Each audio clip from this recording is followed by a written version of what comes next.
प्रधानमंत्री नरेंद्र मोदी ने आज गोरखपुर को विकास की बड़ी सौगात दी है। प्रधानमंत्री नरेंद्र मोदी यूपी के गोरखपुर में करीब 10,000 करोड़ की विकास योजनाओं का उन्होंने लोकार्पण किया।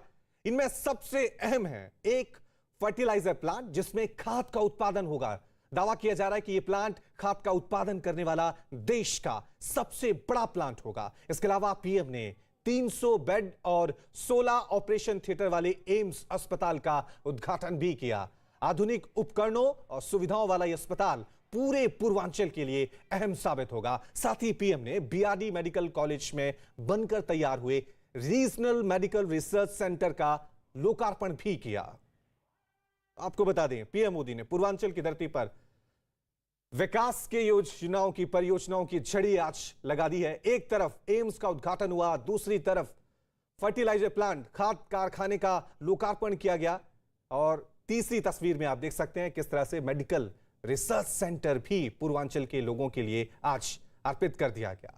तो पूर्वांचल की धरती से पीएम मोदी ने आज आने वाले विधानसभा चुनावों के लिए एक संदेश दे दिया है कि बीजेपी का जो एजेंडा है वो विकास ही रहने वाला है। इससे पहले पूर्वांचल एक्सप्रेस का उद्घाटन उन्होंने किया था। आज गोरखपुर पहुंचे जहां पर एम्स और खाद कारखाना का उद्घाटन उन्होंने किया। अपने भाषण के दौरान पीएम मोदी ने समाजवादी पार्टी पर निशाना साधा और कहा कि लाल टोपी वालों को सिर्फ लाल बत्ती से ही मतलब रहता है।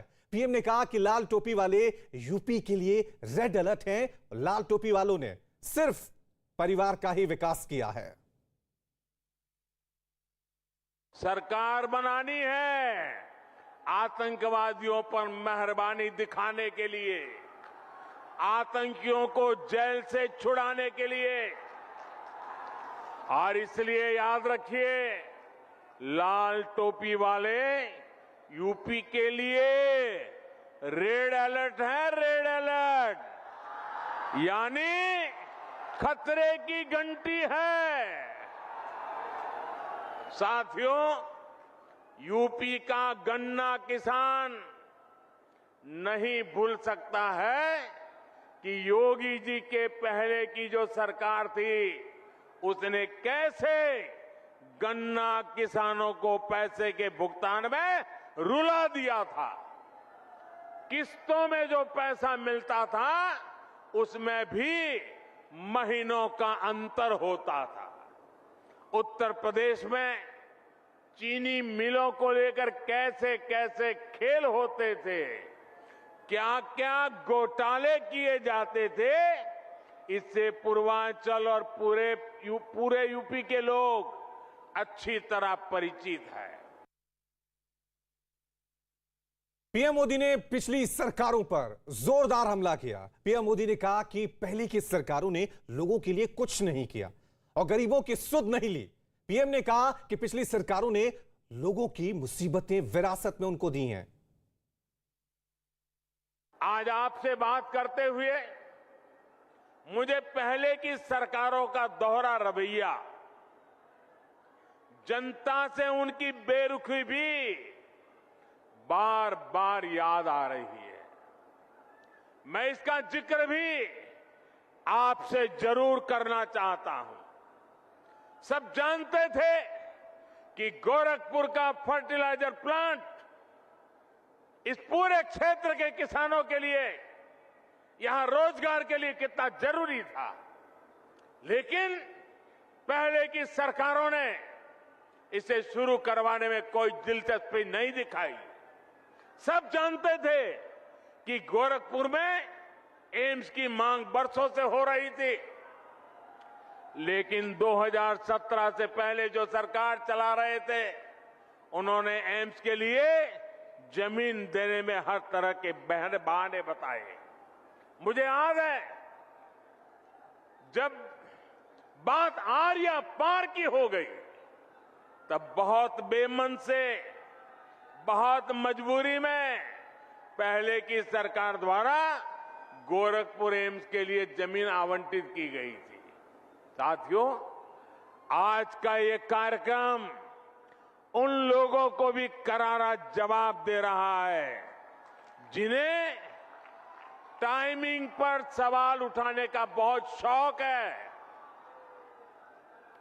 जब ऐसे प्रोजेक्ट पूरे होते हैं तो उनके पीछे बरसों की मेहनत होती है, दिन रात का परिश्रम होता है।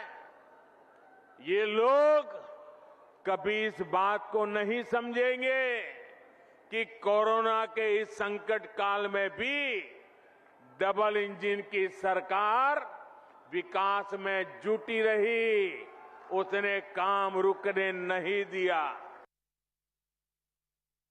पीएम ने आज जिन 3 परियोजनाओं का उद्घाटन किया उनमें 2 का 2016 में पीएम मोदी ने शिलान्यास किया था। वहीं आईसीएमआर के मेडिकल रिसर्च सेंटर का शिलान्यास पीएम ने 2018 में किया था। यानी पीएम मोदी सिर्फ शिलान्यास ही नहीं करते बल्कि योजना पूरी करते हैं। पहले मैं यहां एम्स और खाद कारखाने का शिलान्यास करने आया था। आज इन दोनों का एक साथ लोकार्पण करने का सौभाग्य भी आपने मुझे ही दिया है।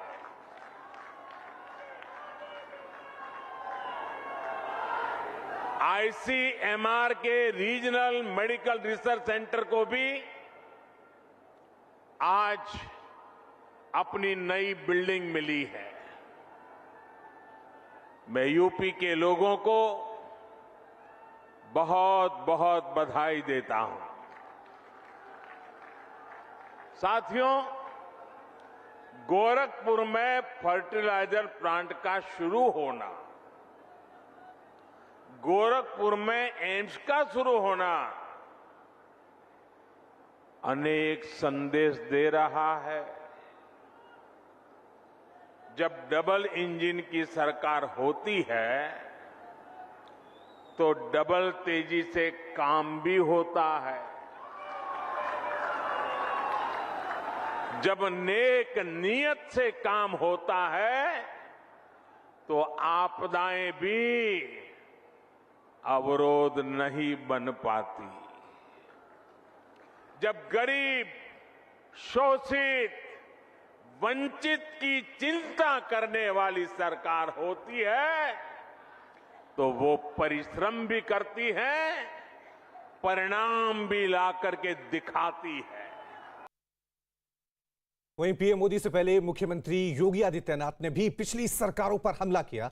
योगी आदित्यनाथ ने कहा कि पीएम मोदी की अगुवाई में विकास पूरा हो रहा है। योगी ने कहा कि पीएम मोदी है तो ही विकास मुमकिन है। आज का ये कार्यक्रम पूर्वी उत्तर प्रदेश की उस सपने को साकार करने जैसा है जो विपक्ष के लिए असंभव हो गया था। 3 दशकों तक जिसके लिए 5-5 सरकारों ने हामी भरने के बाद अंततः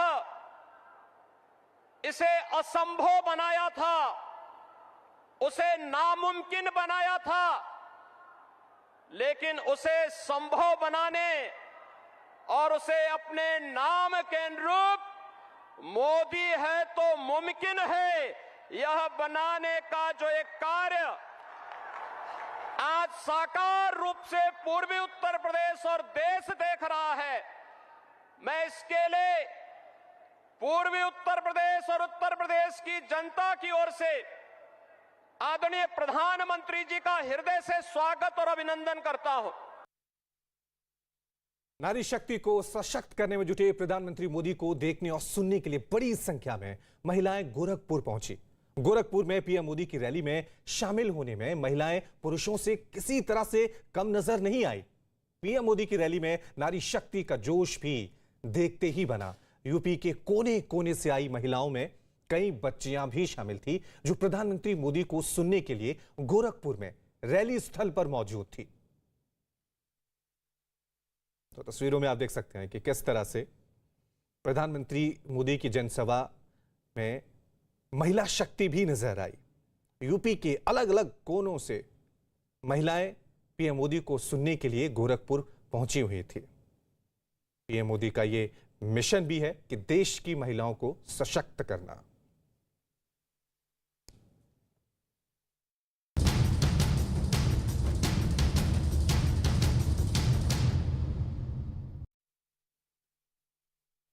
बिहार में नीतीश सरकार ने खुद ही जातिगत जनगणना करने का ऐलान किया है। मुख्यमंत्री नीतीश कुमार के मुताबिक इसके लिए सभी दलों से राय भी ली जा रही है और उनकी कोशिश है कि इस मुद्दे पर सभी दलों की सहमति के बाद ही वो आगे बढ़ेंगे।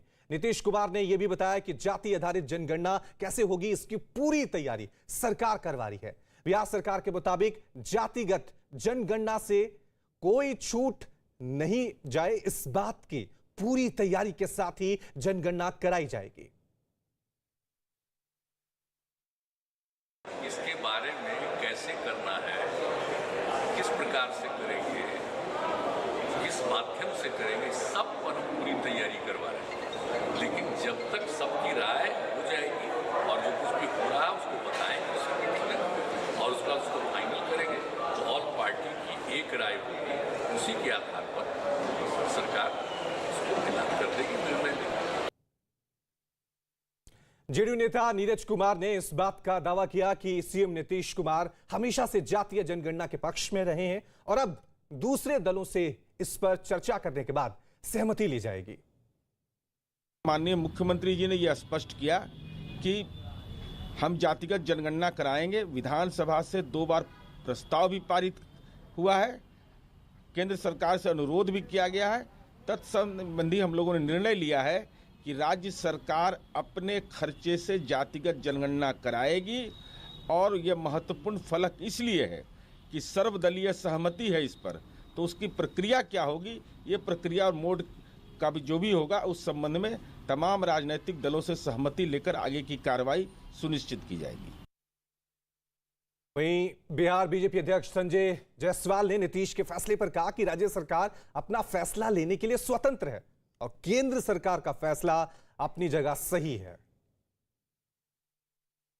बिहार सरकार जातिगत जनगणना करवाएगी और हमारे साथ बात करने के लिए बिहार बीजेपी के वरिष्ठ नेता और अध्यक्ष हैं संजय जायसवाल जी। संजय जी, बिहार सरकार के फैसले को किस तरीके से आप देखते हैं? देखिए, केंद्र सरकार का फैसला जो है बिल्कुल सामने है। राज्य स्वतंत्र है, राज्य अपना निर्णय करें, राज्य जो अपना निर्णय करते हैं उसमें कोई रोक थोड़ी है राज्य को निर्णय करना। ये सही है या गलत है? राज्य अपना निर्णय करें, राज्य के जो विधायक हैं वह निर्णय करें। केंद्र सरकार का बिल्कुल साफ मानना है कि हम केवल गरीबों के लिए गरीबों की योजनाएं बनाएंगे और गरीबों की चिंता करेंगे और सारे कार्यक्रम केंद्र सरकार के केवल गरीबी को लेकर के चलते हैं, किसी जाति के लेकर के कोई योजना नहीं बनती है। और चलिए, इस मुद्दे पर बातचीत करने के लिए हमारे साथ 2 मेहमान बने हुए हैं। डॉक्टर रामसागर बीजेपी की तरफ से हमारे साथ बने हुए हैं और अरविंद निषाद जेडीयू की तरफ से हमारे साथ बने हुए हैं। सबसे पहले अरविंद जी, आपका ही मैं रुख करूंगा क्योंकि बिहार सरकार ने ऐलान कर दिया है कि वो जातीय जनगणना के लिए तैयार है। क्या आपके सहयोगी भी उसके लिए तैयार होंगे? लेकिन बड़ा सवाल यही है। देखिए, बिहार के सभी राजनीतिक दलों को विश्वास में लेकर के माननीय मुख्यमंत्री जी ने अपनी ओर से प्रधानमंत्री जी से मिलने का समय मांगा और प्रधानमंत्री जी ने मिलने का समय भी दिया और इसमें बिहार के सभी राजनीतिक दल के प्रतिनिधि शामिल रहे, जिसमें भारतीय जनता पार्टी के बिहार सरकार में मंत्री आदरणीय जनक राम जी भी शामिल थे। तो कहा जा सकता है कि बिहार के तमाम राजनीतिक दल इस मांग के समर्थन में प्रधानमंत्री जी से मुलाकात किया है और प्रधानमंत्री जी से आग्रह किया है कि 2021 में होने वाले जनगणना को कराया जाए, जाति आधारित जनगणना को कराया जाए। तो ठीक है, हमारे साथ बीजेपी के डॉक्टर रामसागर भी बने हुए हैं, इनसे ही पूछ लेते हैं। रामसागर जी, बिहार सरकार का जो फैसला है, सहमत हैं आप? जातीय जनगणना होनी चाहिए? बिहार सरकार का जो फैसला है, हमारी जो केंद्र सरकार है, उन्होंने स्पष्ट कर दिया है कि जो भी स्टेट चाहें अपने अनुसार वो करवा सकते हैं। लेकिन केंद्र सरकार चूंकि इसमें टेक्निकल दिक्कत आई है, यूपीए सरकार के टाइम में भी करवाया गया था और उसको नहीं घोषित किया गया। टेक्निकल दिक्कत कर्नाटक सरकार ने करवाई, आज तक घोषित नहीं किया। इसलिए कहीं ना कहीं दिक्कत है और हमारी केंद्र की सरकार है सबका साथ, सबका विकास और सबका विश्वास में कर करके जितनी भी आप केंद्र सरकार की योजनाएं देखेंगे तो कोई भी योजना जाति आधारित नहीं है, वो गरीब आधारित है। और गरीबों में हर एक जाति के लोग आते हैं। जब हर एक जाति के कल्याण का बात हो जाता है तो ये फिर अगर बिहार सरकार कराना चाहे तो वो स्वतंत्र है, और केवल बिहार ही नहीं, अन्य प्रदेश की सरकार भी कराना चाहे तो केंद्र सरकार की तरफ से स्वतंत्र है, करवा सकते हैं। निषाद जी, सुना होगा आपने डॉक्टर राम सागर को, पूरी तरह से सहमत नहीं है आपसे, कह रहे हैं कि जो योजनाएं बनती हैं वो तो सबके लिए बनती हैं। भाई यही तो बात है कि आखिर जो योजनाएं बनती हैं गरीबों के कल्याण के लिए, तो आखिर वो गरीब है कौन, इसकी पहचान तो होनी ही चाहिए। ठीक ही इन्होंने कहा कि हर समाज में गरीब लोग हैं, हम लोग भी कह रहे हैं कि हर समाज में, चाहे सवर्ण हो, पिछड़े हो, अति पिछड़े हो, दलित हो, महादलित हो, सारे समाज के में लोग पिछड़े हैं, गरीब हैं, तो सबों की गिनती होनी चाहिए और सबों के भलाई में है जाति जनगणना होना। इसीलिए माननीय मुख्यमंत्री जी ने कहा कि हम बिहार में जब कराएंगे तो साइंटिफिक तरीके से हम कराएंगे। कराने के पहले इसमें शामिल सभी पदाधिकारी, कर्मचारी लोगों का एक ट्रेनिंग आयोजित होगा। उस ट्रेनिंग में बताया जाएगा कि कैसे जनगणना संपादित करना है, कैसे निष्पादन करना है, इसके लिए व्यापक हम ट्रेनिंग देंगे। ट्रेनिंग देने के बाद हम बिहार भर में जातीय जनगणना कराने का जब आरंभ करेंगे तो सारे लोग इस बात से ये लैस होंगे कि हमको कैसे पूछना है और कैसे डाटा एंट्री, कैसे जो फॉर्मेट होगा उस फॉर्मेट में इनकी जानकारी को इकट्ठा करना है, इनको कलमबद्ध करना है, सूचीबद्ध करना है। यही तो हमारा मांग है, यही तो हमारा डिमांड है। इसलिए रामसागर जी जो कह रहे हैं बिल्कुल सही कह रहे हैं कि हर समाज में गरीब लोग हैं, हर समाज के लोगों की पहचान की जानी चाहिए। नहीं डॉक्टर रामसागर जी, अगर ये पता लग जाता है कि किस जाति के लोग कितने गरीब हैं, कितने संपन्न हैं, और ये जाति गणना से अगर हो जाता है तो फिर इसमें दिक्कत क्या है बीजेपी को? नहीं, बीजेपी को कहीं कोई दिक्कत नहीं है। साइंटिफिक तरीके से, क्योंकि पीछे का जो एक्सपीरियंस रहा है देश को, वो अच्छा एक्सपीरियंस नहीं रहा। जो सरकारें करवाई हैं वो या तो टेक्निकली फॉल्ट रहा होगा या जैसे भी हो, करवाने के बाद वो डिक्लेयर नहीं कर पाए क्योंकि उसमें काफी त्रुटियां आ गई थी। क्योंकि बहुत सारे कास्ट के बाद सब कास्ट होते हैं, तो अब उस ढंग से नहीं पूछा गया या क्या दिक्कत आया है। लेकिन कर्नाटक की सरकार और एक आध जगह की राज्य सरकार अलग से करवाई थी, और केंद्र सरकार भी मनमोहन सिंह की सरकार ने करवाया था, लेकिन करवाने के बाद उसको घोषित नहीं किया, जी डिस्प्ले नहीं किया। तो कहीं न कहीं बड़ा दिक्कत कहीं आ रहा होगा। अगर उन दिक्कतों को सॉर्ट आउट कर करके और टेक्निकली साउंड कर करके करते हैं तो भाजपा को इसके लिए कोई दिक्कत नहीं है, क्योंकि दो बार विधानसभा से पारित होकर दिक्कत नहीं है। तो आप बोलिए कि बिहार में जाति जनगणना होनी चाहिए, अगर बीजेपी को कोई दिक्कत नहीं है, हम समर्थन करते हैं नीतीश का। नहीं, अगर समर्थन नहीं होता तो फिर हमारी पार्टी उस डेलीगेशन में भी गई थी, जो पारित हुआ था विधानसभा से, उसमें भी समर्थन किया था। ये दो बार जैसे मेरे पास सूचना है, दो बार पारित होकर के गया है सर्वदलीय। ठीक है डॉक्टर राम जी, बहुत बहुत शुक्रिया। डॉक्टर हमारे साथ अरविंद निषाद भी बने हुए थे, बहुत बहुत शुक्रिया हमारे साथ बातचीत करने के लिए, क्योंकि सरकार ने यह फैसला ले लिया है। देखना यह है कि जो सहयोगी दल है उनकी आगे क्या कदम होता है, वो इस पर क्या सोच रखते हैं। चलिए खबरों में आगे बढ़ते हैं। आरजेडी नेता मृत्युंजय तिवारी ने जातीय जनगणना पर दावा किया कि इसकी सबसे पहले मांग आरजेडी ने ही की थी, जिस पर अब नीतीश कुमार राजी हुए। तेजस्वी यादव जी इस मुद्दे को उठा रहे थे और मांग कर रहे थे। यहाँ सभी विपक्षी दलों का शिष्टमंडल मुख्यमंत्री जी से मिला, विधानमंडल दल का शिष्टमंडल, उसमें बीजेपी के नेता भी थे, आदरणीय प्रधानमंत्री जी से मुलाकात किया। तो जातीय जनगणना के मुद्दे पर तेजस्वी यादव जी ने इस मुद्दा को उठाया था और इसकी गंभीरता को समझते हुए आदरणीय मुख्यमंत्री जी अब इस पर सहमत हुए हैं कि अगर केंद्र सरकार नहीं कराएगी तो राज्य सरकार अपने खर्च से जातीय जनगणना कराएगी, सर्वदलीय बैठक बुलाई जाएगी। बिहार बीजेपी नेता हरिभूषण ठाकुर ने नीतीश कुमार के इस फैसले का स्वागत किया। बिहार में हम लोग के नेता है नीतीश जी, और उन्होंने जब डिसीजन कर लिया है तो इसका स्वागत है, होना चाहिए, इसमें कोई आपत्ति नहीं है। निश्चित रूप से 11 में जातीय जनगणना हुआ था, लेकिन इतना वो कॉम्प्लिकेटेड है कि उसका रिपोर्ट प्रकाशित नहीं हो सका। इसके लिए माननीय लालू जी ने धरना प्रदर्शन भी किया था। लेकिन अगर लोगों को मन है, अगर वोट पॉलिटिक्स के कारण या और अन्य किसी चीज के कारण अगर इच्छा है तो करवा लिया जाए, स्वागत है। इस बीच जेडीयू नेता अरविंद निषाद ने केंद्र सरकार से पूरे देश में जातीय जनगणना कराने की मांग की। शेष बचे हुए लोगों का भी कराने के लिए हमारी पार्टी की ओर से, बिहार सरकार की ओर से लगातार प्रयास किया जा रहा है। प्रधानमंत्री जी के साथ बिहार का सर्वदलीय प्रतिनिधिमंडल मिला और अभी माननीय मुख्यमंत्री नीतीश कुमार जी ने कहा है कि हम सर्वदलीय बैठक करा करके इस पर अंतिम फैसला करेंगे। बीजेपी विधायक गोपीचंद पडलकर ने जातीय जनगणना के बहाने महाराष्ट्र सरकार को घेरने की कोशिश की। नीतीश कुमार जी ने उधर के जो ओबीसी है और पूरी जनजाति है, उनका जनसंख्या के बारे में कल डिसीजन लिया है, लेकिन वैसा डिसीजन महाराष्ट्र सरकार नहीं ले सकती, क्योंकि महाराष्ट्र सरकार का नेतृत्व शरद चंद्र जी पवार कर रहे हैं और उनके मन में ओबीसी के बारे में कोई अच्छा उनका बर्ताव नहीं है। उधर राजस्थान सरकार में मंत्री प्रताप सिंह खाचरियावास ने जातीय जनगणना को गलत बताते हुए साफ किया कि राजस्थान में सरकार ने अभी ऐसा कोई फैसला नहीं किया है। बिहार सरकार जातीय जनगणना करा रही है।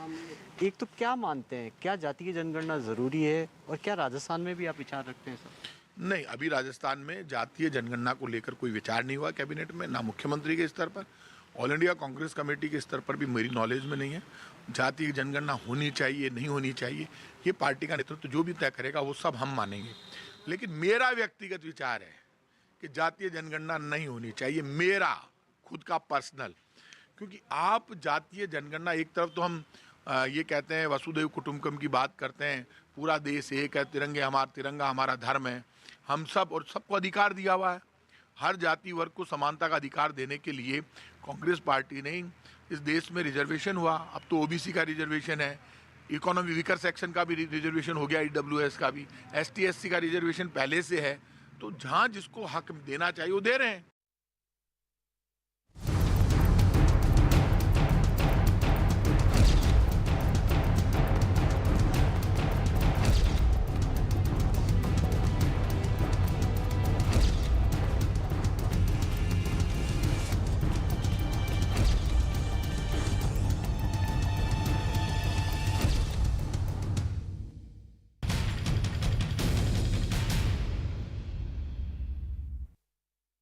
हिंदुस्तान में कोरोना के नए वेरिएंट ओमिक्रॉन के मरीजों की संख्या बढ़ती जा रही है। वो इसलिए क्योंकि 5 राज्यों में ओमिक्रॉन के मरीजों की संख्या बढ़कर 23 हो गई है। कल तक इस नए वेरिएंट के 21 केस थे, लेकिन मुंबई में 2 नए केस मिलने के बाद इनकी संख्या 23 हो गई है। अलग अलग राज्यों की बात करें तो महाराष्ट्र में सबसे ज्यादा 10 केस सामने आ चुके हैं। इसके अलावा राजस्थान में 9, कर्नाटक में 2, गुजरात और दिल्ली में एक मरीजों की पहचान हुई है। ओमिक्रॉन के बढ़ते खतरे को देखते हुए केंद्र और राज्य सरकारों की तरफ से कड़े कदम उठाए जा रहे हैं। राहत की बात यह कि ओमिक्रॉन से संक्रमित लोगों में अभी तक गंभीर लक्षण नहीं दिखे हैं और ना ही इससे किसी की मौत हुई है। लिहाजा इस वेरिएंट से घबराने की जरूरत नहीं है। इससे जुड़ी 5 तस्वीरें हम आपको दिखा रही है। तस्वीर उन राज्यों की है जहां ओमिक्रॉन के केस सामने आए हैं। महाराष्ट्र, राजस्थान, कर्नाटक, दिल्ली और गुजरात में जहां एक मामला सामने आया है। वहीं आपको बता दें, महाराष्ट्र में सबसे ज्यादा 10 मरीज ओमिक्रॉन के सामने आए हैं। राजस्थान में 9 केस अभी तक आए हैं। इस नए वेरिएंट के बारे में यही कहा जा रहा है कि ये जो कोरोना का नया स्वरूप है, नया वेरिएंट ओमिक्रॉन है, इसकी संक्रामक क्षमता जो है वो बहुत तेज है, बहुत तेजी से ये फैलता है।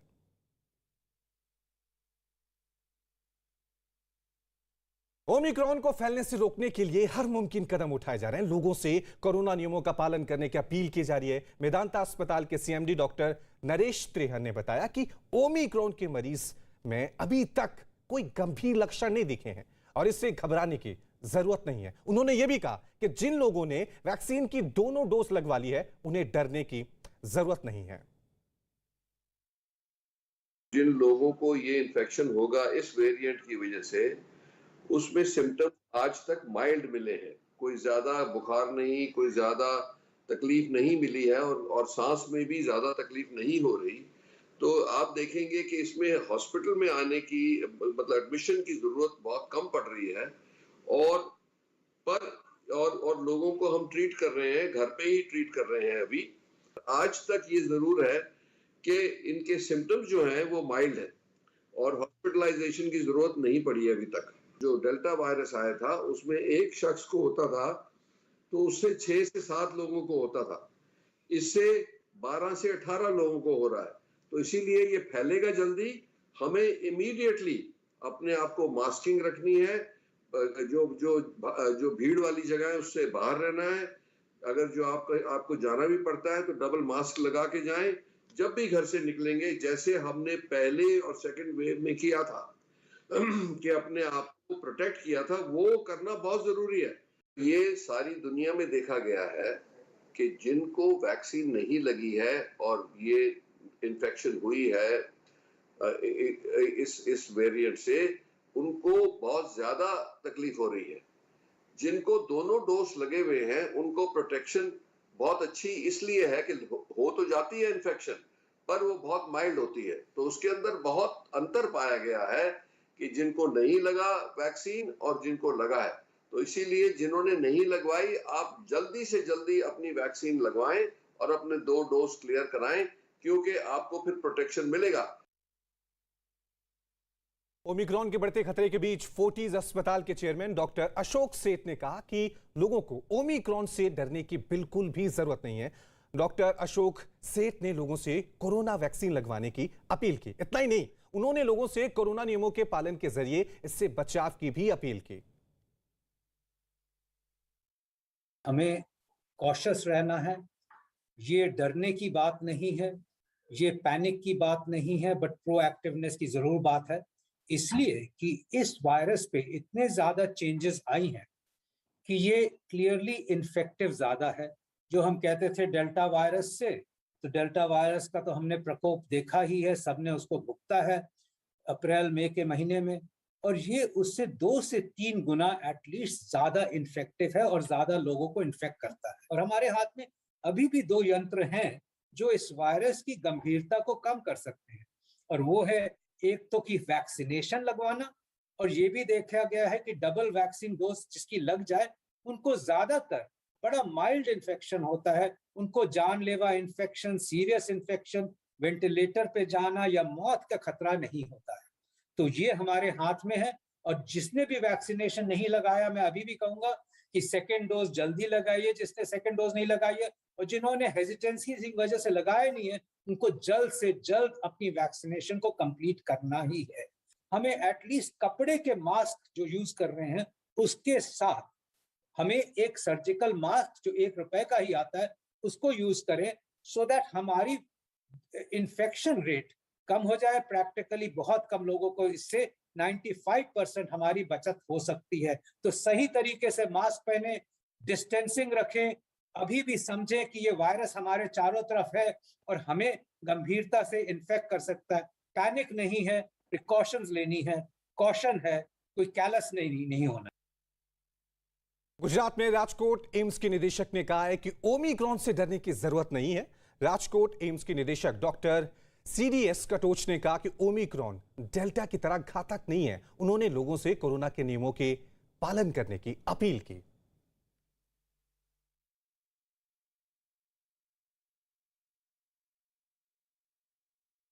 घबराने की जरूरत नहीं है। सिर्फ उनको घबराना है जिन्होंने वैक्सीन नहीं ली है, जो कोविड अप्रोप्रिएट बिहेवियर नहीं फॉलो करते हैं, और जिनको थोड़ी सी और ज़्यादा कोमोबिडिटीज़ हैं, जैसे डायबिटीज़, हाइपरटेंशन, किडनी फेलियर। उन लोगों में शायद कोई भी वायरस, पहले वाला वायरस अल्फ़ा या डेल्टा जो भी होगा, उनमें ज़्यादा डिजीज़ कर सकता है। बट अभी तक की जितनी भी रिसर्च सामने आई है, ओमिक्रॉन की डिजीज़ माइल्ड है और उतनी बुरी नहीं है जितनी कि डेल्टा वेरिएंट से शुरू हुई थी या शुरू की फर्स्ट वेव जब आई थी उतनी सीरियस थी।